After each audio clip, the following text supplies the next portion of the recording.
এরপরে প্রশ্ন হলো, আমি অনেকবার তওবা করেছি, প্রত্যেকবারই ভঙ্গ হয়েছে, তাহলে কি আমি মুনাফিক হয়ে গেছি? না ভাই, তওবা হওয়ার পর তওবা ভেঙে যাওয়াটা অস্বাভাবিক নয়। আপনারা খুশি হবেন শুনে, আমাদের রব আল্লাহ রাব্বুল আলামিনের একটা গুণবাচক নাম হলো তাওয়াব। কি নাম ভাই? তাওয়াবের মানে জানেন? আল্লাহু আকবার। রিপিটেডলি, বারবার যিনি বান্দার তওবা কবুল করেন। এই জন্য ভাই, একবার গুনাহ হয়ে গেছে, আল্লাহর কাছে তওবা করেছেন, চেষ্টা করছেন যে আর যেন না হয়, কিন্তু আবার শয়তান কাত করে ফেলে দিয়েছে, আবারও তওবা করে ফেলবেন এবং দুর্বল হবেন না। এখানে ইবলিস আপনাকে বলবে, তুই এতবার একই কাজ করে তওবা করছস আল্লাহর কাছে, আবার কোন মুখে তওবা করবি? থাক, বাদ দে। আপনার তওবা থেকে দূরে সরাবে। এটা হলো শয়তানের সবচেয়ে বড় অস্ত্র। কখনো নিরাশ হওয়া যাবে না। তওবা আগের বারের চাইতে পরের বারটা আরো স্ট্রং করবেন, যে ঠিক আছে আগের বারটা তওবা আমি দুর্বল ছিল, এটাকে আরো স্ট্রং করব, চেষ্টা করবো না ইনশাআল্লাহ। তাহলে তওবা বারবার করতে হবে, বারবার করতে হবে। ভেঙে গেলে আরো শক্ত হার্ডলি তওবা করতে হবে, নিজের প্রতি নিজে শাসন চালাতে হবে।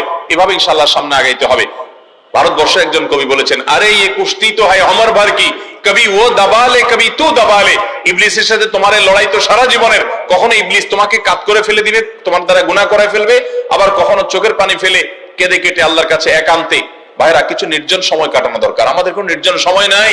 নির্জন সময় হলে ওই মোবাইলে আমরা ঢুকে পড়ি, মোবাইল টোবাইল বন্ধ করে ফেলে দিনে রাতে 24 ঘন্টার ভিতরে 5 ওয়াক্ত নামাজের পরে আগে যে কোনো সময় অন্তত 2-4-5টা মিনিট একটু চিন্তা ভাবনা করবেন, একটু নিজের হিসাব মিলাবেন, আল্লাহর সাথে কথা বলবেন। আজকে একটা গুনাহ হয়ে গেছে, আজকে একটা কাস্টমার মহিলা আসছে, তার সৌন্দর্য দেখে তাকে নিয়ে বাজে চিন্তা জল্পনা কল্পনা করেছি, নোংরামি করেছেন, গুনাহ কাজ করেছেন। কোন কাস্টমার এসেছে, তার সাথে ফাঁকি ঝুঁকি দিয়েছেন, 2 নম্বরই করেছেন, মিথ্যা কথা বলেছেন, কিনা দর এত আছে বলেছেন, আসলে এত আসে নাই। এই যে মিথ্যা বলেছেন কয়টা টাকার জন্য, এই টাকা দুনিয়াতে থেকে যাবে, মিথ্যাটা আপনার আমলনামা যুক্ত হয়ে আখিরাতে যাবে। এইসব কথা চিন্তা করে আল্লাহর কাছে চোখের পানি ফেলে একান্তে, আল্লাহ করে ফেলেছি আজকে শয়তানের পালায় পড়ে, আল্লাহ খেয়াল ছিল না, আপনি মাফ করে দেন। মালিক, আপনি মাফ না করলে কিয়ামতের ময়দানের শাস্তি হবে ভয়াবহ। দুনিয়াতে আপনি ছেড়ে দেন, আল্লাহ মাফ করে দেন। মাফ চায়া দুনিয়া থেকে ওইটাকে নিষ্পত্তি করেন, একটু চোখের পানি ফেলেন, সিজদায় পড়ে যান, 2 রাকাত সালাতুত তওবা নামাজ পড়ে আল্লাহর কাছে মাফ চান, এরপরের দিন আরো স্ট্রং করেন। এভাবে আপনি লড়াই চালাতে থাকবেন। তোমার যত পেরেশানি আছে, নবী সাল্লাল্লাহু আলাইহি ওয়াসাল্লাম বলেছেন, এই সব পেরেশানি দূর করার জন্য এই দুরূদের আমলটা যথেষ্ট হবে ইনশাআল্লাহ। এবং গুনাহ মাফের জন্য এই দুরূদের আমলটা কি হবে? যথেষ্ট হবে। নবী করিম সাল্লাল্লাহু আলাইহি ওয়াসাল্লাম বলেছেন, মান সাল্লা আলাইয়া মাররাতান সাল্লাল্লাহু আলাইহি আশরা, যে ব্যক্তি আমার প্রতি একবার দুরূদ পাঠ করবে, আল্লাহ রাব্বুল আলামিন তার প্রতি 10 বার রহমত নাযিল করবেন। কয়বার রহমত নাযিল করবেন? আপনার জীবনে 10টি জায়গায় খুব ক্রাইসিসে পড়ে গেছেন, কোন জটিল সিচুয়েশনে মুখোমুখি হয়ে গেছেন, বিপদের মধ্যে পড়ে গেছেন, ওই জায়গায় আল্লাহর রহমত পাবেন। এরকম একবার দুরূদ পাঠ করবেন হক আদায় করে, যথাযথভাবে মহব্বতের সাথে 10 বার আপনার জীবনে আল্লাহ তাআলা অনুগ্রহ নাযিল করবেন। নবী করিম সাল্লাল্লাহু আলাইহি ওয়াসাল্লাম বলেছেন, আকসিরু আলাইয়া মিনাস সালাতি মিন ইয়াউমিল জুমআতি ওয়া লাইলাতিল জুমআহ, তোমরা জুমার দিন এবং জুমার রাতে আমার প্রতি বেশি বেশি দুরূদ পাঠ করবে, দুরূদ প্রেরণ করবে। ফাইন্না সালাতাকুম মা'রুদাতুন আলাই, কারণ তোমরা যে দুরূদ পাঠ করো এটা আমার কাছে পেশ করেন আল্লাহর ফেরেশতারা, এবং রীতিমতো নামধাম সহকারে আল্লাহর একদল ফেরেশতা নিয়োজিত আছে। তারা বলেন, আল্লাহ, হে আল্লাহর রাসূল, আপনার অমুক উম্মত, অমুক অনুসারী, আল্লাহর অমুক বান্দা পৃথিবীর অমুক প্রান্ত থেকে, অমুক দেশ থেকে, অমুকের সন্তান, সে আপনার প্রতি দুরূদ পেশ করেছে জুমার দিনে, জুমার রাতে বা অন্য সময়ে। এটা নবী করিম সাল্লাল্লাহু আলাইহি ওয়াসাল্লামের কাছে রিপোর্ট দেওয়া হয় আল্লাহর নিযুক্ত ফেরেশতাদের মাধ্যমে। আপনি যখন দুরূদ পাঠ করবেন, আপনার ভিতরে এই ফিল হবে যে আমি দুরূদ পাঠ করছি, আর আমার নবীর কাছে এটা উপস্থাপিত হচ্ছে আমার নাম ধাম, আমার রিপোর্ট সহকারে। এই জন্য শুক্রবার দিন এবং রাত, অর্থাৎ বৃহস্পতিবার সন্ধ্যা থেকে নিয়ে শুক্রবার সন্ধ্যা পর্যন্ত এই 24 ঘন্টার মধ্যে নবী করিম সাল্লাল্লাহু আলাইহি ওয়াসাল্লামের ভাষ্য খেয়াল করেন, আকসিরু আলাই। ওলামায়ে কেরাম জানেন, নবী আলাইহিস সালাম সাধারণত কোনো আমল পরিমাণে বেশি করতে বলতেন না। পরিমাণে বেশি করতে বলার মতো আমল খুব কম ইসলামে। গোটা কোরআন যদি খোলেন আপনি, পরিমাণে অধিক করতে বলা হয়েছে এরকম আমল খুব বেশি পাবেন না। তোমরা বেশি বেশি করে নামাজ পড়ো, বেশি বেশি করে রোজা রাখো, এরকম কথা কোরআন হাদিসে নাই। অবশ্যই একজন ইমানদার 5 ওয়াক্ত ফরজ নামাজের পাশাপাশি অধিক পরিমাণে নফল নামাজও পড়বেন, সেটা ভিন্ন কথা। কিন্তু কোরআনে বেশি পরিমাণে আল্লাহর জিকির করার কথা বলা হয়েছে। আর নবী করিম সাল্লাল্লাহু আলাইহি ওয়াসাল্লাম বৃহস্পতিবার সন্ধ্যা শুরু হলে শুক্রবার সন্ধ্যার আগ পর্যন্ত বেশি পরিমাণে করতে বলেছেন যে কাজটা, সেটা হলো দুরূদ শরীফের আমল। অতএব ভাইরা আমার, বৃহস্পতিবার সন্ধ্যা থেকে নিয়ে শুক্রবার সন্ধ্যা পর্যন্ত আপনি দোকানদার মানুষ, বৃহস্পতিবারে ব্যবসা করছেন, দোকানদারি করছেন, কোনো অসুবিধা নেই। আপনার অবসর সময়গুলোতে মুখ দিয়ে দুরূদ পড়তে থাকবেন। দুরূদের মধ্যে সবচেয়ে শ্রেষ্ঠ দুরূদ হলো নামাজে যেটা পড়েন, দুরূদ ইব্রাহিম। আল্লাহুম্মা সাল্লি আলা মুহাম্মদ ওয়া আলা আলি মুহাম্মদ কামা সাল্লাইতা আলা ইব্রাহিম ওয়া আলা আলি ইব্রাহিম ইন্নাকা হামিদুম। আল্লাহুম্মা বারিক আলা মুহাম্মদ ওয়া আলা আলি মুহাম্মদ কামা বারাকতা আলা ইব্রাহিম ওয়া আলা আলি ইব্রাহিম ইন্নাকা হামিদুম। তাহলে দুরূদের এই আমলটা, এটা করার জন্য আল্লাহ তাআলা এমন সহজ করে দিয়েছেন যে ওযুর প্রয়োজন নাই। আপনার ওযু নাই, তারপর আপনি দুরূদ পাঠ করতে পারবেন। এবং আপনি এই বড় দুরূদ পড়ার মতো সময় নাই, তো আপনি একেবারে সবচেয়ে সংক্ষিপ্ত দুরূদ পড়েন সাল্লাল্লাহু আলাইহি ওয়াসাল্লাম, তাতেও দুরূদ পাঠের সওয়াব পাবেন। চেষ্টা করব তো ইনশাআল্লাহ। শুক্রবার আসবে, দুরূদ বেশি বেশি করে পাঠ করব। আপনি দোকানে কাজ করেন, আপনার দোকানে আপনার সহকর্মী আরো কাজের লোক আছে, আপনি সবাইকে স্মরণ করাবার জন্য নিজে জোরে জোরে দুরূদ শরীফ পড়বেন এবং বলবেন যে শুক্রবার শুরু হয়ে গেছে, সবাই দুরূদ শরীফের আমল করো। ভাইরা আমার, আমি আমার জীবনের কথা বলতে পারি। আমার জীবনে ওই যে হাদিসের উপরে ইয়াকিন এবং বিশ্বাস আলহামদুলিল্লাহ ছিল, আমার জীবনে আমি অনেকবার দেখেছি এরকম জটিল পরিস্থিতি হয়েছে যে দেয়ালে পিঠ থেকে গেছে, নড়ার জায়গা নাই, আর কোন আপাত দৃষ্টি থেকে এই বিপদ থেকে উদ্ধারের কোনো পথ নাই। দুরূদ, ইস্তিগফার, দোয়া ইউনুস, এই তিন আমল পাশাপাশি ইয়া জাল জালালি ওয়াল ইকরাম, এই চারটা জিনিসকে এমন ভাবে ধরছে, বিশেষ করে দুরূদ, স্পেশালি সারাক্ষণ দুরূদ। আল্লাহ রাব্বুল আলামিন এমন ভাবে সহযোগিতা করেছেন, এমন ভাবে উদ্ধার করেছেন যে কল্পনা করলে অবাক লাগে এখন যে এটা কিভাবে সম্ভব। ভাইরা আমার, এক সাহাবী নবী করিম সাল্লাল্লাহু আলাইহি ওয়াসাল্লামের কাছে এসে বলছে, ইয়া রাসূলুল্লাহ, আমি যে দোয়া করি, এই দোয়ার মধ্যে আমি নিজের জন্য করব, আমার ছেলে মেয়ের জন্য করব, অনেক কিছু করব, এটা সেটা, রিজিক চাইবো, সুস্থতা চাইবো, অনেক কিছুই তো আল্লাহর কাছে চাইবো। আপনি তো আল্লাহর রাসূল, আপনার জন্য দোয়া করলে আমাদেরই লাভ, একবার দোয়া করলে আল্লাহ 10 বার রহমত নাজিল করবেন, তো আপনার জন্য আমার দোয়ার ভিতরে কত পার্সেন্ট রাখবো? সাহাবী বারবার বিভিন্ন পার্সেন্টেজ বলছিলেন যে 3 ভাগের 1 ভাগ আপনার জন্য রাখি ইয়া রাসূলুল্লাহ, অর্ধেক রাখি, আরো বেশি করে রাখি। তিনি যত বলছেন নবী করিম সাল্লাল্লাহু আলাইহি ওয়াসাল্লাম আরো বাড়ানোর জন্য তাকে উৎসাহ দিচ্ছিলেন। এক পর্যায়ে যখন তিনি বললেন, ইয়া রাসূলুল্লাহ, আমি আমার কোন দোয়ার সবটুকু যখন আপনার জন্য নিবেদন করব, আমি কোন একবার যখন দোয়া করব, দোয়া শুধু আপনার জন্যই করব যখন, অর্থাৎ পিওর দুরূদ যখন পড়বো, নিজের জন্য আর কিছু চাইবো না, শুধু আপনার জন্যই যদি চাই কোনোবার, তাহলে তখন নবী করিম সাল্লাল্লাহু আলাইহি ওয়াসাল্লাম বলেছেন, ইদান তুকফা হাম্মুক ওয়া তুগফার যামবুক, তাহলে তোমার সকল পেরেশানি থেকে উদ্ধারের জন্য এই দুরূদটাই যথেষ্ট হয়ে যাবে, এবং তোমার সকল গুনাহ মাফের জন্য এটা যথেষ্ট হয়ে যাবে। মোহতারাম হাজরিন, দুরূদের আমলটা এত সুন্দর আমল, কিন্তু আবার তাড়াহুড়া করে পড়বেন না, সাল্লাল্লাহু আলাইহি ওয়াসাল্লাম সাল্লাল্লাহু আলাইহি ওয়াসাল্লাম সাল্লাল্লাহু আলাইহি ওয়াসাল্লাম সাল্লাল্লাহু আলাইহি ওয়াসাল্লাম সংখ্যা বাড়ানোর জন্য হুলস্থুল করে পড়লেন না, মুহাব্বতের সাথে সাল্লাল্লাহু আলাইহি ওয়াসাল্লাম সাল্লাল্লাহু আলাইহি ওয়াসাল্লাম আল্লাহুম্মা সাল্লি আলা মুহাম্মদ, অর্থ বুঝে বুঝে আল্লাহুম্মা সাল্লি আলা মুহাম্মদ মানে কি, আল্লাহ আপনি মুহাম্মদের প্রতি শান্তি বর্ষণ করুন। আরে ভাই, মুহাম্মদ সাল্লাল্লাহু আলাইহি ওয়াসাল্লামের প্রতি আল্লাহ তাআলা শান্তি এমনি বর্ষণ করবে, আপনি আমি দোয়া করলেও করবে, না করলেও। কিন্তু মাঝখান থেকে আমরা, ভাইরা আমার, কোন বড় কর্মকর্তার কাছে আপনার কোন কাজের ঠেকা আছে, কর্মকর্তার ওই ছেলেটার আপনি দেখছেন যে খাচ্ছে না, আপনি যদি বলেন, স্যার ছেলেটা খাচ্ছে না স্যার, একটু ডাক্তার দেখান স্যার, এভাবে তো বাঁচবে না, ওর কষ্ট হচ্ছে স্যার, আপনি বললেও উনি ওনার ছেলের দিকে কেয়ার করবে, কিন্তু আপনি এটা বলার কারণে তার নৈকট্য পাবেন কি পাবেন না, তার সিম্প্যাথি পাবেন কি পাবেন না। আরশ আজিমের মালিক তার হাবিবকে এত মহব্বত করেন, তিনি তার হাবিবের প্রতি এমনিতেই রহমত নাজিল করবেন, তাকে বিভিন্ন মর্যাদা আগে থেকেই দেওয়ার ঘোষণা দিয়ে রাখছেন, কিন্তু আপনি আমি দোয়া করলে আল্লাহ তাআলা তার মাধ্যমে আমাদের ভাগ্যকে সুপ্রসন্ন করে দিবেন। দুরূদের আমলকে জীবনের তরে আঁকড়ে ধরবেন ভাই, শুধুমাত্র জুমার দিন আর জুমার রাত না, সব সময় অধিক পরিমাণে। আরাবিয়ানদের মধ্যে আমলটা খুব বেশি আছে, তাদের দেখবেন তারা দুইটা আমল, মুখে দুইটা আমল, ভালো মন্দ তাদের মধ্যেও আছে, কিন্তু এই দুইটা আমল তাদের মধ্যে খুব ভালো। বেশিরভাগ মানুষই দেখা যায় অবসর সময় আস্তাগফিরুল্লাহ, ইস্তিগফার করছে অথবা দুরূদের আমল করছে। আমাদের অবসর সব সময়গুলো নিয়ে গেছে মোবাইল ফোন। ভাইরা আমার, 4 বছর, 5 বছর, 6 বছর, 7 বছর, 10 বছর ধরে মোবাইল টিপতেছেন, ফেসবুক টিপতেছেন, ইউটিউব টিপতেছেন। বুকে হাত দিয়ে আমাকে জবাব দেয়া লাগবে না, নিজের বিবেককে একটু জবাব দেন। এই 10 বছর ফেসবুক, ইউটিউব, টিকটক, হোয়াটসঅ্যাপ টিপে আপনার অর্জন কি হয়েছে একটু হিসাব মিলান।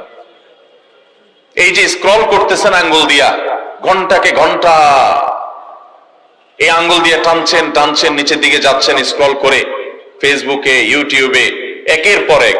আপনার জীবনে অর্জনটা কি হয়েছে বলেন? ভাইরা আমার, এই মোবাইলের নিয়ন্ত্রণ করতে হবে, প্রয়োজনে ব্যবহার করতে হবে, কিন্তু এটাকে অনিয়ন্ত্রিত ব্যবহার করা যাবে না।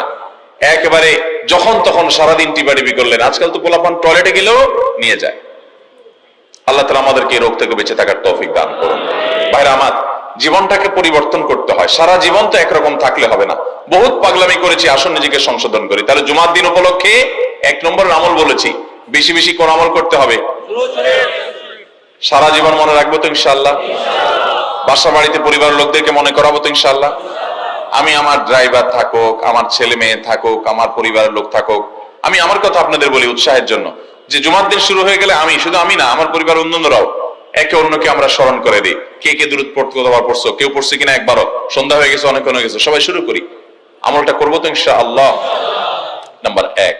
নাম্বার 2, জুমার দিন উপলক্ষে অন্য যে কোনো দিনের চাইতে জুমার দিন অর্থাৎ শুক্রবারের ফজর নামাজ পুরুষরা মসজিদে জামাতের সাথে পড়বেন। জামাতের সাথে পড়ার নিয়ত করবেন পাক্কা। কারণ অন্য যে কোনো দিনের ফজর নামাজ না, শুধুমাত্র যত নামাজ আছে, নবী করিম সাল্লাল্লাহু আলাইহি সাল্লাম বলেছেন, আফদালুস সালাওয়াতে ইনদাল্লাহ, আল্লাহর কাছে দুনিয়ার সব নামাজের মধ্যে 5 ওয়াক্ত সাধারণ নামাজগুলোর মধ্যে সবচেয়ে উত্তম নামাজ হলো সলাতুল ফজরে মাআল জামাআতে ইয়াউমাল জুমআহ। জুমার দিন ফজরের নামাজ জামাতের সাথে আদায় করা হলো যত নামাজ আছে এর মধ্যে সবচেয়ে শ্রেষ্ঠ নামাজ। তাহলে জুমার দিনে এই বিষয়টা বিশেষভাবে খেয়াল রাখবো। জুমার দিন ফজর নামাজটা পুরুষরা কোথায় পড়বো? এবং সেটা বৃহস্পতিবার থেকে পরিকল্পনা শুরু করবো যে কালকে ফজর নামাজ যাতে কোনো অবস্থাতে আমার মিস না হয়। আমাদের আখিরাতের ব্যবসা এটা ভাই, আখিরাতের কারেন্সি সংগ্রহ করা। যত খুঁটে খুঁটে ভালো ভালো আমলগুলো করবেন, আপনার আমল নামাতে আমল সওয়াব জমা হতে থাকবে। চেষ্টা করবো তো ইনশাআল্লাহ?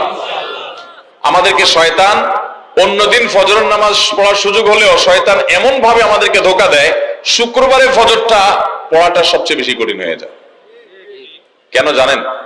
কারণ ইবলিস তো জানে হাদিস, আপনি জানেন না, হয়তো অনেকে হয়তো আজকে শুনছেন, আপনি আমি কোনো হাদিস না জানতে পারি, ইবলিস ঠিকই জানে যে ফজর নামাজ এই দিন যদিও জামাতের সাথে ফজর পড়ে ফেলে, তাহলে তোর আখিরাতের ব্যবসা অনেক দূর আগে যাবে। ওর সাথে তো আমাদের বাবা আদমের সাথে সেই চ্যালেঞ্জ, আদম আলাইহিস সালামকে সিজদা করতে বলা হয়েছে, সে তো করে নাই, তার সৌজন্য বা তার জন্য সিজদা নিবেদন করে নাই। আল্লাহ তাআলা সেজন্য তাকে জান্নাত থেকে বের করে দিয়েছে। তার কারণে এই ইবলিস তখনই আল্লাহর সাথে, আল্লাহর সামনে চ্যালেঞ্জ ছুড়ে দিয়েছে আদম আলাইহিস সালামের সাথে, যে লাউ বিয়ান্নাহুম আজমাইন, আমি আদমের সব সন্তানগুলোকে পথহারা করে ছাড়বো, ওদেরকে জান্নাতের পথে চলতে দিব না। এই জন্য আল্লাহ তাআলার কাছে সে কিছু পাওয়ার চাইয়া নিছে। এর ভিতরে একটা হলো কিয়ামত পর্যন্ত হায়াত পাবে, আরেকটা হলো আমাদের রগের সাথে সে মিশতে পারে, রক্ত প্রবাহের সাথে মিশতে পারে, শরীরের মধ্যে প্রভাব সৃষ্টি করতে পারে, আমাদেরকে দুর্বল করতে পারে, মন্দ দিকে টানতে পারে, ভালো কাজ যেন না হয় মনে মনে কুমন্ত্রণা সৃষ্টি করতে পারে। এই পাওয়ার সে নিয়ে এসেছে। এই জন্য তার সাথে আমাদের চ্যালেঞ্জ। সে হাদিস জানে যে জুমার দিন ফজর পড়লে আমাদের অনেক লাভ হয়ে যাবে। এই জন্য সে বৃহস্পতিবার রাতে, অন্যদিন যদি আপনি 10টা 11টা বা 11:30টায় ঘুমান, 12টায় ঘুমান, জুমার দিন অর্থাৎ বৃহস্পতিবার দিবাগত রাতে আইসা ইবলিস বলে, আরে পাগল হইছস, কালকে হলো শুক্রবার, দোকানদারি নাই, ব্যবসা নাই, চাকরি নাই, মহিলাদেরকে বলে কালকে পোলাপানের স্কুল নাই, মাদ্রাসা নাই, আজকে একটু টক শো, মিষ্টি শো, নাটক, সিনেমা, ইউটিউব, ফেসবুক, ওয়াজই শুন অন্তত। শয়তান কি বলে? ঠিক আছে, তোর যদি এত ফিল্ম দেখতে মনে না চায়, তুই যদি মুসলমান হস, নেককার হস, তো ঠিক আছে, অমুক হুজুরের ওয়াজ শুন। এই হুজুরের ওয়াজ শোনাত লাগাই দিয়ে রাত 1টা 2টা পর্যন্ত পার করে দিল। এরপরে ফজর নামাজ ওর জামাতের সাথে মিস, শেষ। ভাইরা আমার, প্রত্যেক বৃহস্পতিবার আসলে সন্ধ্যার সময় প্রতিজ্ঞা করব, সপ্তাহের অন্যদিন যদি আমার ত্রুটি বিচ্যুতি হয় আমি সেটাকে কারেকশন করার চেষ্টা করব, কিন্তু শুক্রবার ফজরটা পুরুষ হিসাবে আমি জামাতের সাথে পড়বই পড়বো। তার জন্য রাতে আগে আগে শোবো, ডাবল ট্রিপল অ্যালার্ম দিয়ে শোবো, অন্য নামাজি বন্ধুকে বলবো ফোন দিয়ে ডেকে দিবি, একে অন্যের সহযোগিতা করব, কিন্তু ফজরের নামাজ জুমার দিন ছাড়বো না ইনশাআল্লাহ। ঠিক আছে তো? কয়টা আমল হলো? 2টা। মনে রাখবেন তো ইনশাআল্লাহ? আগামী বছর তো আমার মাহফিল আমি আর করবো না, কিন্তু আগামী বছর যে মাহফিল করবেন সে আলোচককে আমি রিকোয়েস্ট করবো ইনশাআল্লাহ, আয়োজকরা এটার সবক জননায় আগামী বছর দিতে পারবেন তো ইনশাআল্লাহ? আমল যদি করেন তাহলে সবক টিকে দিতে পারবেন। ওই যে ভাই সবগুলো শুনে দিছে, কারণ এই আমল করেন। আচ্ছা, 3 নম্বর আমল হলো সূরা কাহফ পড়বো। কোন সূরা পড়বো? সূরা কাহফ। যারা কোরআন পড়তে পারেন না তারা শুনবেন, আর যারা পড়তে পারেন তারা নিজে পড়বেন। সূরা কাহফ যদি জুমার দিন কেউ পড়ে, নবী করিম সাল্লাল্লাহু আলাইহি ওয়াসাল্লাম বলেছেন এই সূরাটা তার জন্য নূর হবে, নূর, আলো আল্লাহর তরফ থেকে। কিয়ামতের ময়দানে ভয়াবহ গুটগুটে অন্ধকার হবে। কিয়ামতের একটা ভয়াবহ শাস্তি হলো অন্ধকারের শাস্তি। ভাইরা আমার, অন্ধকারের শাস্তি মানে এমন ভয়াবহ অন্ধকার হবে যে দুনিয়ার অন্ধকারের সাথে কোনো তুলনাযোগ্য নয়। সেই ভয়াবহ অন্ধকারে কিছু আমল আছে যে আমলগুলো মানুষের ওই অন্ধকারের মধ্যে আলোর কাজ দিবে। এর মধ্যে একটা হলো ওযুর অঙ্গগুলো যদি কেউ ভালো করে ওযু করে, সুন্দর করে ডলে যেন শুকনো না থাকে, উত্তম রূপে যদি ওযু করে, কেউ পানি অপচয় না করে, পানি অল্প নয় কিন্তু ডলে বেশি, সুন্দর করে যদি কেউ ওযু করে, এই ওযুর অঙ্গগুলো কিয়ামতের ময়দানে উজ্জ্বল হয়ে জ্বলজ্বল করে জ্বলতে থাকে এবং তার জন্য আলোর কাজ দেয়। সবাই যখন অন্ধকারের আযাবের মধ্যে নিমজ্জিত থাকে, হাউতাশ করে, তখন এই ব্যক্তির এই আমলটা তার আলো ভূমিকা আসে।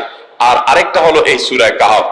অন্য অনেক উলামা ইকরাম বলেছেন এর ব্যাখ্যা হলো সূরা কাহফ যদি কেউ এক বৃহস্পতিবারে পড়ে, পরের বৃহস্পতিবার পর্যন্ত, এক শুক্রবারে যদি পড়ে, পরের শুক্রবার আগ পর্যন্ত পুরো সপ্তাহব্যাপী তার ভিতরে নূর, ঈমানের নূর, তাকওয়ার নূর, ইলমের নূর, আমলের নূর, ভালো মানুষ হওয়ার নূর তার ভিতরে আল্লাহ তাআলা সৃষ্টি করে দিবেন। সুবহানাল্লাহ। এই জন্য জুমার দিন সূরা কাহফ পড়বো তো ইনশাআল্লাহ। আলহামদুলিল্লাহ। ভাই, আপনাদেরকে যে আমলগুলো করছি এগুলো আমি, আমার পরিবার সদস্য, পরিচিত, সহকর্মী, আমি চেষ্টা করি সবাইকে স্মরণ করানোর এবং আমল করার চেষ্টা করি। আপনাদেরকেও বলছি ভাই, জুমার দিন যেহেতু, অতএব আজকে জুমার দিন উপলক্ষে বলে যাচ্ছি, জুমার দিনের এই 14-15টা আমলের মধ্যে সামারি করে আমি 5টা আমল করে দিচ্ছি যে এগুলোর গুরুত্ব অনেক বেশি অন্য অনেকগুলো চাইতে, এগুলো বিশেষভাবে করব। তাহলে এর মধ্যে প্রথমটা চলে গেল দুরূদ বেশি বেশি করে পড়বো। দ্বিতীয়টা হলো জুমার দিনের ফজর নামাজ কোন অবস্থাতে জামাতের সাথে পড়া মিস করবো না, কারণ নবী সাল্লাল্লাহু আলাইহি ওয়াসাল্লাম বলেছেন সকল নামাজের মধ্যে সবচেয়ে সেরা, উত্তম, শ্রেষ্ঠ নামাজ, অর্থাৎ ওয়াক্তিয়া নামাজের মধ্যে সবচেয়ে শ্রেষ্ঠ নামাজ হলো জুমার দিনের ফজরের নামাজ জামাতের সাথে পড়া। তাহলে মহিলারা কি করবে? মহিলারা পুরুষদেরকে উঠায় উঠায় মসজিদে পাঠিয়ে দিবে এবং সহযোগিতা করবে, তাহলে তার মাধ্যমে তারাও একই সওয়াব পেয়ে যাবে। আর 3 নম্বর আমলে বলেছিলাম সূরা কাহফ, এটা নারী পুরুষ সবাই করবে বেশি বেশি করে, ঠিক আছে তো ইনশাআল্লাহ? আমরা অনেক ভাই আছি সপ্তাহের 6 দিন আমাদের কোরআন পড়ার সুযোগ হয় না, তো অন্তত জুমার দিন সূরা কাহফটা যদি আপনি বাধ্যতামূলক করেন, আলহামদুলিল্লাহ, এটা অনেক বড় সূরা, পড়তে আপনার 20-25 মিনিট 30 মিনিট সময় পর্যন্ত লেগে যাবে। আপনি আধা ঘন্টা সময় ধরে যদি আস্তে আস্তে সুন্দর করে পড়েন, তো সপ্তাহে একবার অন্তত কোরআনের সাথে আপনি সময় দিলেন। আরেকটা সুসংবাদ শুনেন, সূরা কাহফ যদি কেউ মুখস্থ করে, তেলাওয়াত করে নিয়মিত, বিশেষ করে সূরা কাহফের প্রথম 10টা আয়াত যদি কেউ মুখস্থ করে, নবী করিম সাল্লাল্লাহু আলাইহি ওয়াসাল্লাম বলেছেন কিয়ামতের আগে দাজ্জালের যে ফিতনা আসবে, যেই ফিতনায় বহু মানুষ দাজ্জালকে আল্লাহ মনে করে বেঈমান হয়ে জাহান্নামে যাবে, এই ফিতনা থেকে পৃথিবীতে এমন কোন নবী ছিল না, এমন কোন রাসূল আসেন নাই।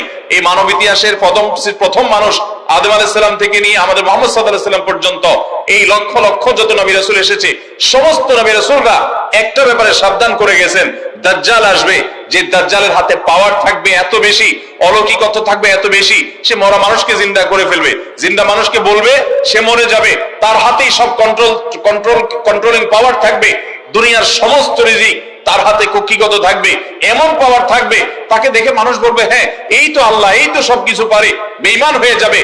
এই দাজ্জালের ফিতনায় তোমরা পড়বা না, বেঁচে থাকবা। বুদ্ধি দিয়া বিবেক দিয়ে মানুষ বাঁচতে পারবে না।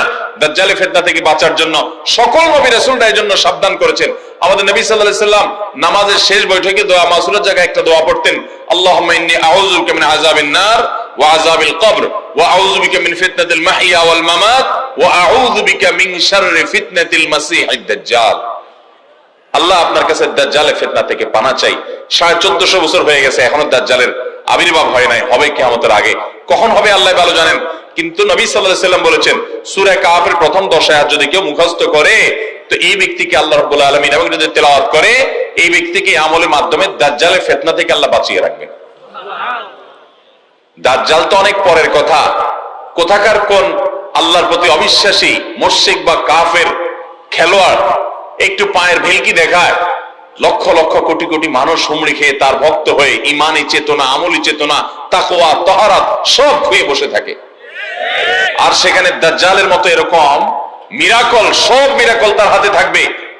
এরকম পরিস্থিতি যখন আসবে, তখন মানুষ কি করবে? এখন এই যে তথ্য প্রযুক্তির উন্নতির এই সময়ে কত মুসলমানের সন্তান বেঈমান হয়ে যাচ্ছে, বিজ্ঞানরাই তারা আল্লাহ বানায় বসে থাকতেছে, আছে না নাই? ধারণামূলক বিষয়কে তারা চূড়ান্ত বিষয় বানিয়ে বসে আছে, বেঈমান হয়ে যাচ্ছে। এবং টাকার যে কারিশমা, টাকা দিলে সব হয়ে যায়, টাকা নাই তো কিছুই হয় না। এই জন্য বেঈমান হয়ে অনেকে বলে যে টাকাই নাকি দ্বিতীয় খোদা, নাউজুবিল্লাহ। ভাইরা আমার, দুনিয়ার এই ভেলকি কি দেখছি আমরা? আল্লাহর প্রতি ঈমান আনা, আখিরাতের প্রতি বিশ্বাস করাটা কঠিন থেকে কঠিন হয়ে যাবে, এরকম পরিস্থিতি তৈরি হবে দুনিয়াতে। তথ্য প্রযুক্তির উন্নতির নাম দিয়ে, এটার নাম দিয়ে, সেটার নাম দিয়ে মানুষের জীবনযাত্রা সহজ হবে, কিন্তু এর মাধ্যমে মানুষের ঈমান দুর্বল হওয়ার অনেক সম্ভাবনা, সংখ্যা তৈরি হবে এবং শয়তান সেগুলো সৃষ্টি করবে। এই আশঙ্কা থেকে বাঁচার জন্য সূরা কাহফটা হলো মহৌষধের মতো। অতএব জুমার দিন প্রত্যেক শুক্রবারে সূরা কাহফ পড়বো তো ইনশাআল্লাহ। মায়েরা, বোনেরা, আমরা ভাইয়েরা যারা আছি, বাবারা যারা আছি, আল্লাহর ওয়াস্তে জীবনের তরে নিয়ত করে নেন আজকের মাহফিল থেকে, জীবনে কখনো বৃহস্পতিবার সন্ধ্যা থেকে শুক্রবার সন্ধ্যা রাত পর্যন্ত আমার হাজার ব্যস্ততা থাকুক, সূরা কাহফটা পড়া ছাড়া আমি কোনো কাজ করব না ইনশাআল্লাহ। আমি আল্লাহর অনেক বান্দাকে ব্যক্তিগতভাবে জানি, আমি নিজেও এতটা গুরুত্ব দিয়ে করতে পারি না।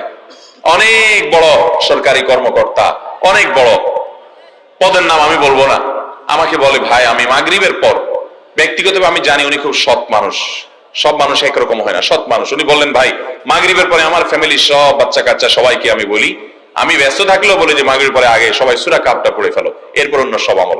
আমরাও চেষ্টা করবো না ইনশাআল্লাহ। কয়টা আমল গেল? 3টা, আর 2টা আছে। 4 নম্বর আমল হলো, দুনিয়াতে যত ফজিলতপূর্ণ আমল আছে এর মধ্যে সবচেয়ে বেশি ফজিলতপূর্ণ আমল এটা। খুব সহজ আমলটা, খুব সহজ, প্রত্যেক শুক্রবার আমরা এটা করতে পারি। আমলটা হলো, নবী করিম সাল্লাল্লাহু আলাইহি ওয়াসাল্লাম বলেছেন, মান বাক্কারা ইয়াউমাল জুমআতি ওয়াবতাকার, যে ব্যক্তি জুমার দিন আগে আগে ঘুম থেকে উঠবে, ভোরে ঘুম থেকে উঠবে, যে ফজর নামাজ পড়তে হবে, যে তাহাজ্জুদ পড়তে পারলে আরো ভালো, এবং মসজিদে আগে আগে যাবে, তাহলে আগে আগে ঘুম থেকে উঠবে, সবাইকে বাসার ডেকে দিবে, আগে আগে ঘুম থেকে উঠাবে। ওয়াগাসসালা ওয়াগতাসাল, ফরজ গোসল হলে ফরজ গোসল করবে, উত্তম রূপে গোসল করবে, ভালো করে গোসল করবে জুমার দিন। ওয়ামাশা ওয়ালাম ইয়ারকাব, জুমার নামাজের জন্য পায়ে হেঁটে মসজিদে যাবে, বাহনে চড়বে না। কেউ যদি মাজুর হয় সে বাহনে চড়লেও চলবে, কিন্তু সাধারণ যারা সুস্থ আছেন পায়ে হেঁটে মসজিদে যাবেন, বাহনে চড়লেন না। জুমার দিনের কথা, জুমার নামাজের কথা।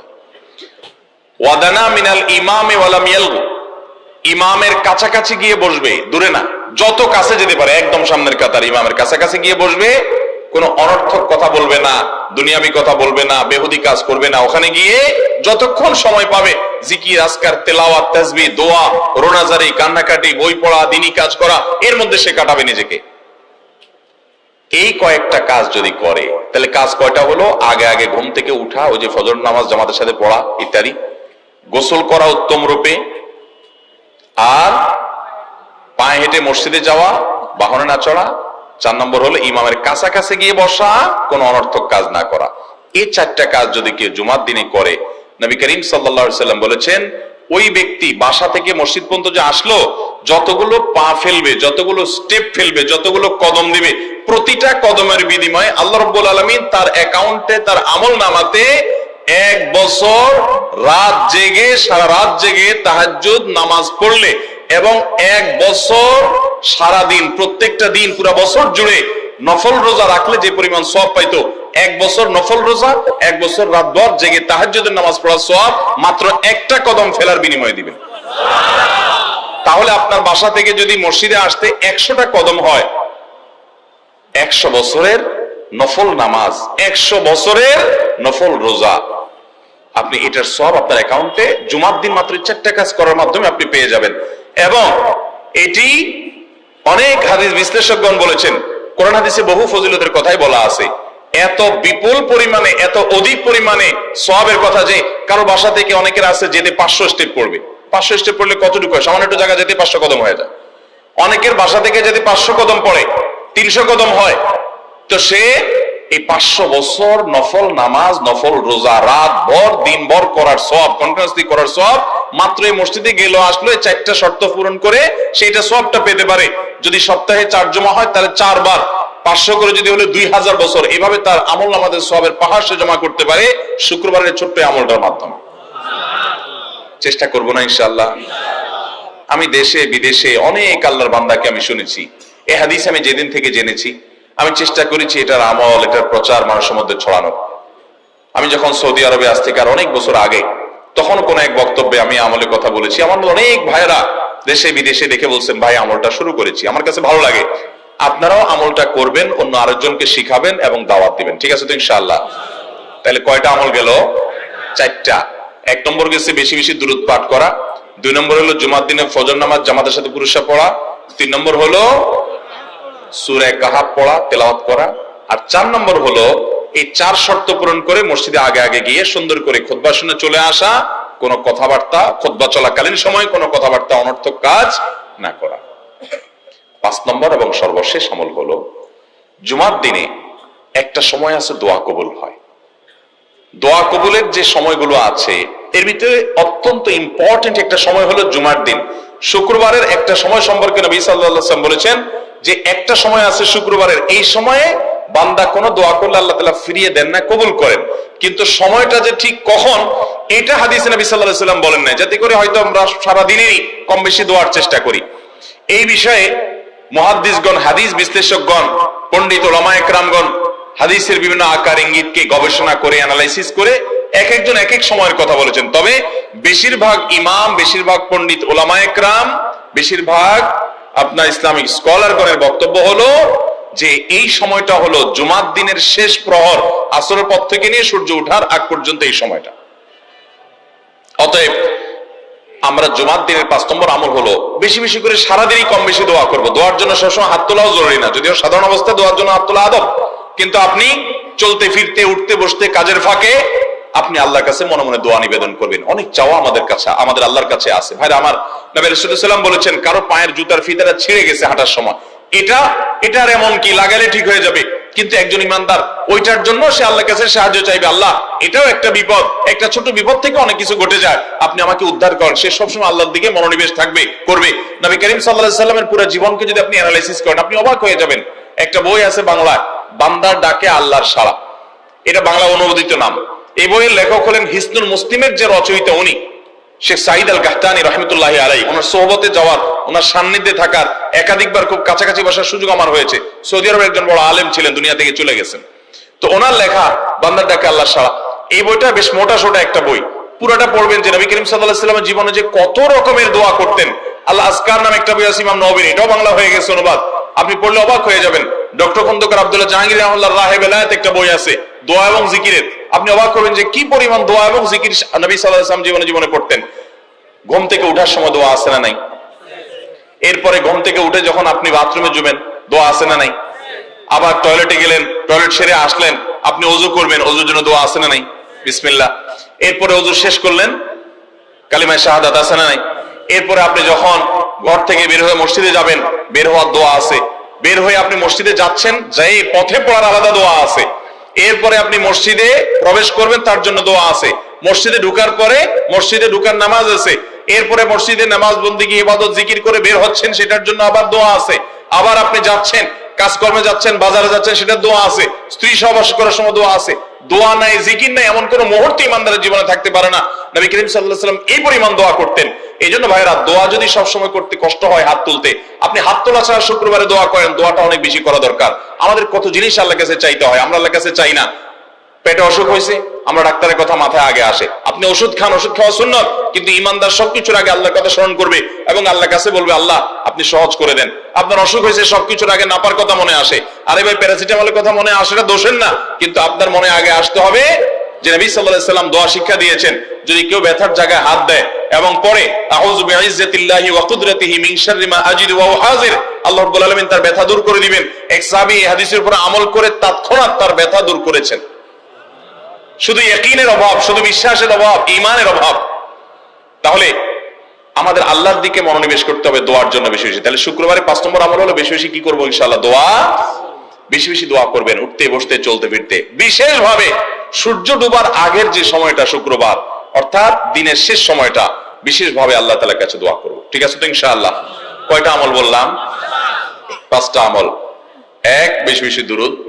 2, ফজর নামাজ জামাতের সাথে পড়া পুরুষরা, মহিলারা অক্তমত পড়বেন, পুরুষদেরকে পাঠিয়ে দিবেন মসজিদে। 3, সূরা কাফ পড়বেন 4। আগে ঘুম থেকে উঠে উত্তম রূপে গোসল করে মসজিদে আগে আগে গিয়ে পায়ে হেঁটে গিয়ে সামনে সামনে ইমাম সাহেবের কাছাকাছি গিয়ে বসা, অনর্থক কথা কাজ না করা, তেলাওয়াত জিকির আজকারের মাশগুল থেকে নামাজটা পড়ে বের হয়ে আসা, এই কাজ। নাম্বার 5, দোয়া করা, বিশেষ করে দিনের শেষ প্রহরে। আমল করবো তো ইনশাআল্লাহ, মনে থাকবো তো ইনশাআল্লাহ। আমরা প্রয়োজনে বাসায় গিয়ে একটা কাগজে নোট করে ফেলবো, লিখে ফেলবো, লিখে এরপরে ওয়ালে টাঙ্গায় দিবেন বাসায় যে জুমার দিন এই 5 কাজ আমি ছাড়বো না। আপনি যদি মনেও না থাকে, আপনার যদি ভুলেও যান, আপনি এই কাগজ আপনাকে মনে করাবে ইনশাআল্লাহ। বাসার ফ্যামিলির লোকদের সাথে শেয়ার করবেন, জুমার দিন হুজুর বলেছেন, আমি একটু আমার মন থেকে বলিনি, এগুলো সব কোরআন হাদিসের কথা বলেছি আপনাদেরকে।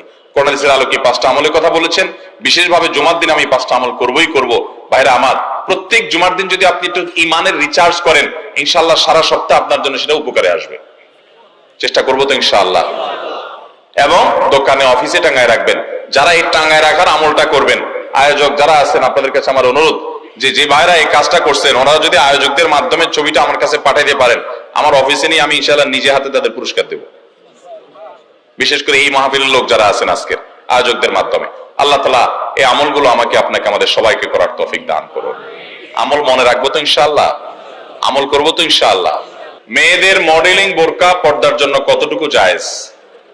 আপনারা অনেকে বোরকা বিক্রি করেন না, এখানে আছে না ভাইরা আমার? যে সমস্ত বোরকার মধ্যে কারুকার্য আছে অনেক বেশি, বোরকার মধ্যে আবার মডেলিং হয়, অবাক করা বিষয়। কি আমাদের আগে যে আসলে আরো কত কিছু হবে। এই বোরকার উপরে যদি মডেলিং কারুকার্য হয়, চাকচিক্য হয়, বোরকা যদি খুব টাইট ফিট হয়, বোরকা যদি এমন হয় যে বোরকা বরং পুরুষের দৃষ্টিকে আরো বেশি আকর্ষণ করে, তাহলে এই বোরকা ঢাকার জন্য আরেকটা বোরকা লাগবে। তা না হলে পর্দা হবে। পর্দার উদ্দেশ্য হলো নিজের সৌন্দর্যকে অনাবৃত করা, নিজের সৌন্দর্যকে ঢেকে রাখা, এটাই হলো পর্দার কি উদ্দেশ্য। সেখানে যদি পর্দার উদ্দেশ্যটাই নষ্ট হয়ে যায়, তাহলে এই বোরকা পরলে পর্দা করার যে নির্দেশ সেটা পালন হবে। ভাইরা আমার, এই জন্য টেডি মার্কা বোরকা, আপনার এই মডেলিং মার্কা বোরকা, স্টাইলিশ বোরকা, এগুলা পর্দা হবে না এগুলা দ্বারা। হ্যাঁ, কোন নারী তিনি খোলামেলা চলাফেরা করেন, তিনি দিনের পথে মাত্র আসছেন, মডেলিং দিয়ে শুরু করছেন, আস্তে আস্তে ইনশাআল্লাহ পিওর বোরকা যাবেন, হ্যাঁ, সেই হিসাবে তার জন্য আমি বলতে পারি এটা ওজোর, ঠিক আছে, উনি চেষ্টা করেছেন, শুরুটা অন্তত করেছেন। কিন্তু ভাইরা, পরিপূর্ণ পর্দা করতে চাইলে এই মডেলিং বা স্টাইল মার্কা বোরকা হবে। আচ্ছা বলেন তো, আপনার আমার মা বোন বা স্ত্রীকে যদি আমরা বাহিরে নিয়ে যাই, তাদের সাথে আমরা বাহিরে যাই, তারা যদি খোলামেলা পোশাক পরে যায় বা এমন পোশাক পরে যায় যেটা সব পুরুষের দৃষ্টিকে আকৃষ্ট করে, তাহলে অন্য সব পুরুষরা তার দিকে তাকাইলে আপনার কাছে ভালো লাগে না খারাপ লাগে? কেমনে খারাপ লাগে? অনেক পুরুষটা আছে বউয়ের ছবি ফেসবুকে দিয়ে বলে, আপনাদের ভাবি কেমন হলো বললেন। অনেক পুরুষ এই কাম করে না? ফেসবুকে আবার কমেন্টে নিচে দিয়া দোস্তরা লেখে, দোস্ত ভাবি অনেক সুন্দর, মাশাআল্লাহ, আবার মাশাআল্লাহ লেখে। এরপরে আবার দোস্ত আবার রিপ্লাইতে দেয় কি, ধন্যবাদ দোস্ত। মানে আমার বউরে তুই সুন্দর বলছস, তার মানে তুই দেখছস, মনে মনে জল্পনা কল্পনা করছস, করে আবার লিখছস, এই জন্য তোর ধন্যবাদ। ভাইরা আমার, মানুষের বিবেক যখন লোপ পেয়ে যায়, তখন সে হিতাহিত জ্ঞান হারিয়ে ফেলে।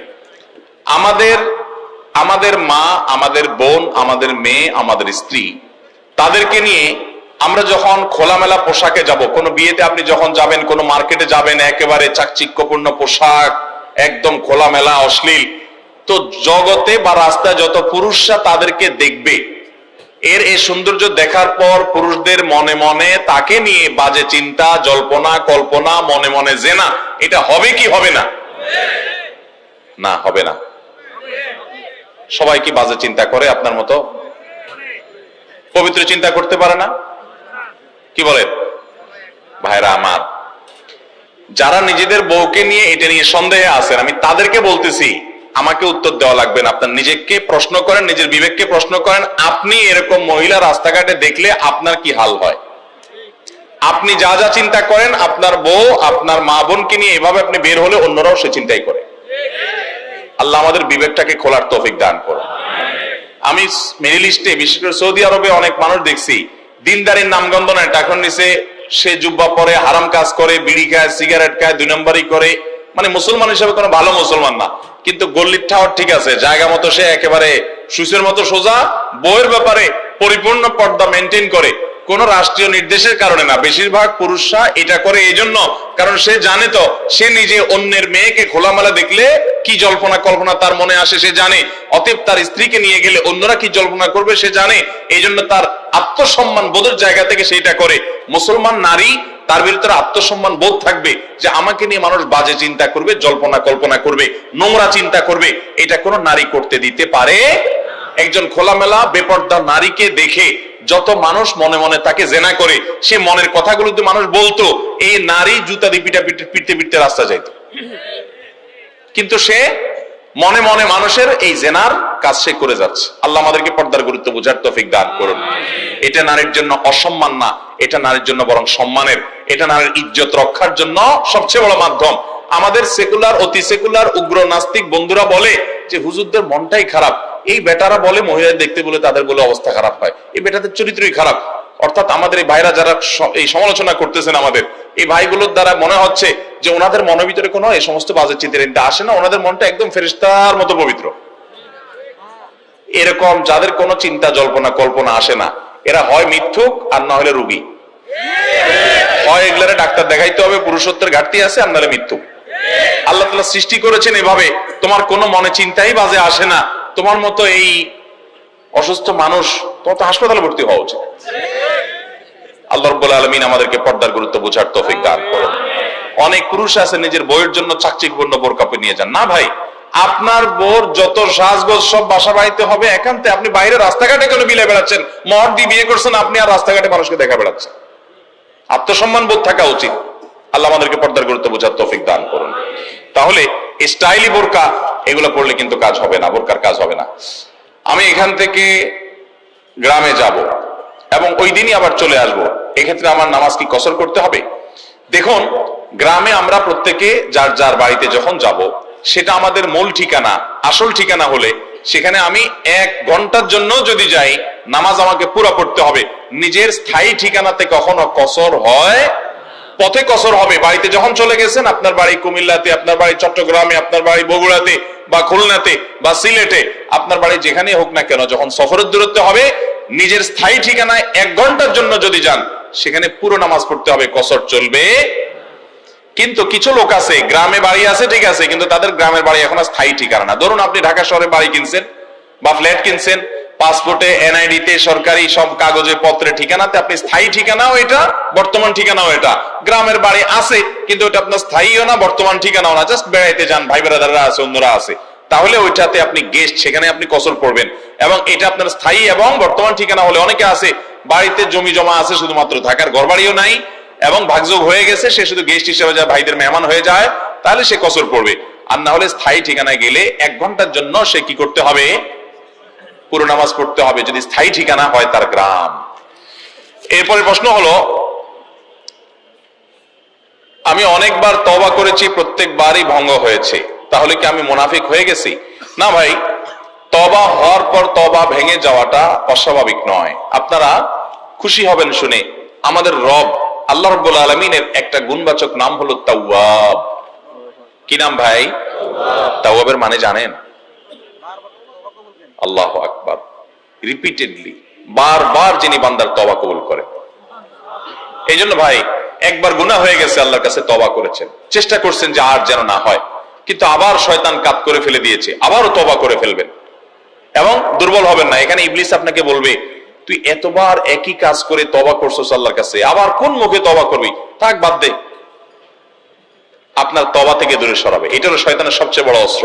কখনো নিরাশ হওয়া যাবে না।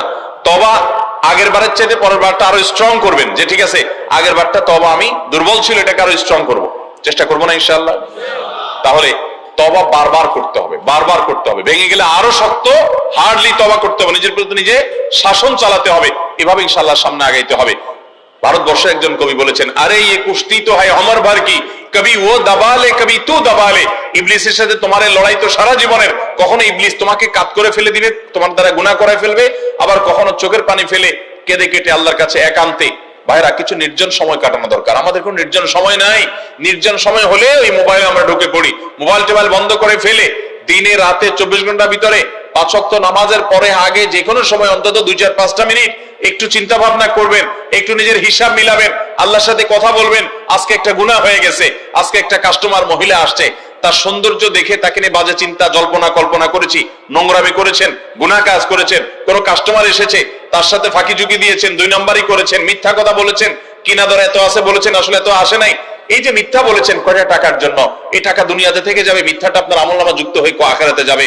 এইসব কথা চিন্তা করে আল্লাহর কাছে চোখের পানি ফেলে একান্তে, আল্লাহ করে ফেলেছি আজকে শয়তানের পালায় পড়ে, আল্লাহ খেয়াল ছিল না, আপনি মাফ করে দেন।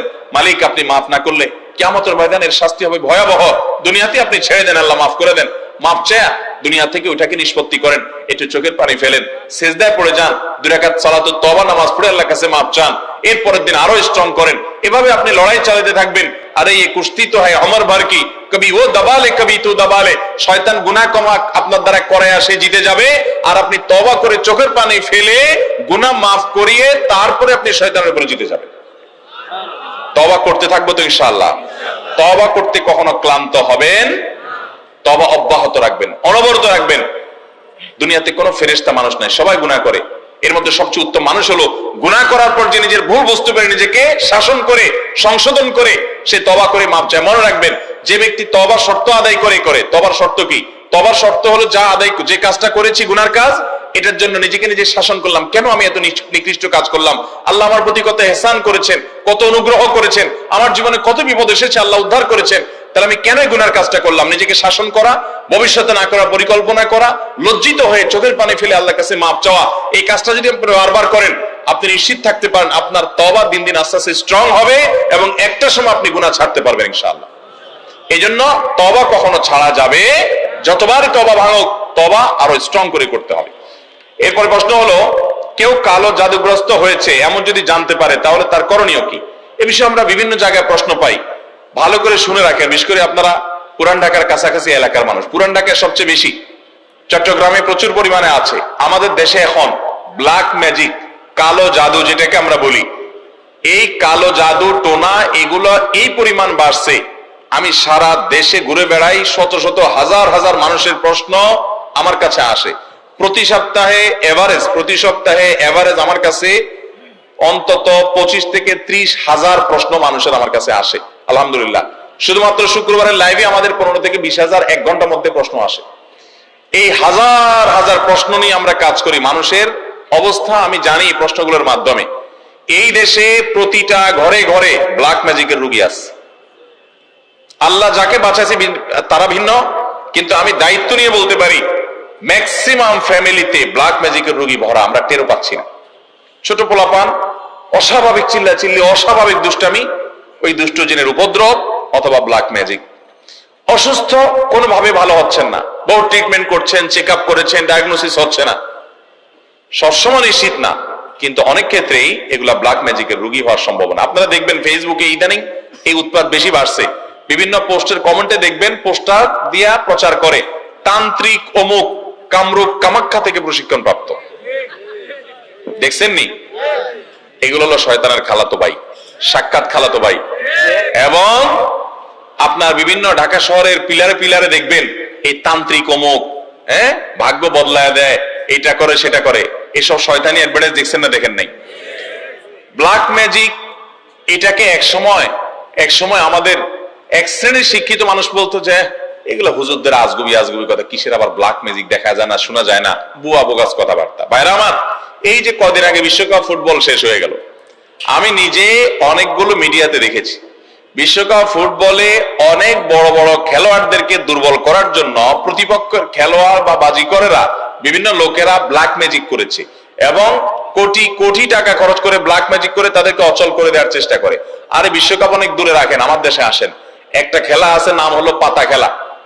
আপনি গুগলে সার্চ দিয়ে যে পাতা খেলা দেখলে আপনি পাবেন। আমি সার্চ দিয়ে অন্তত 2-4-5টা জাতীয় দৈনিকের রিপোর্ট, প্রতিবেদন, এই খেলার আদ্য পান্ত জেনে তারপরে কথা বলছি। আমি আলহামদুলিল্লাহ ওই ফেসবুকে ঠুনকো ঠানকো কোথায় কি পাইছে টাইছে এগুলো নিয়ে আমি কথা বলি না, বক্তব্য দেই না।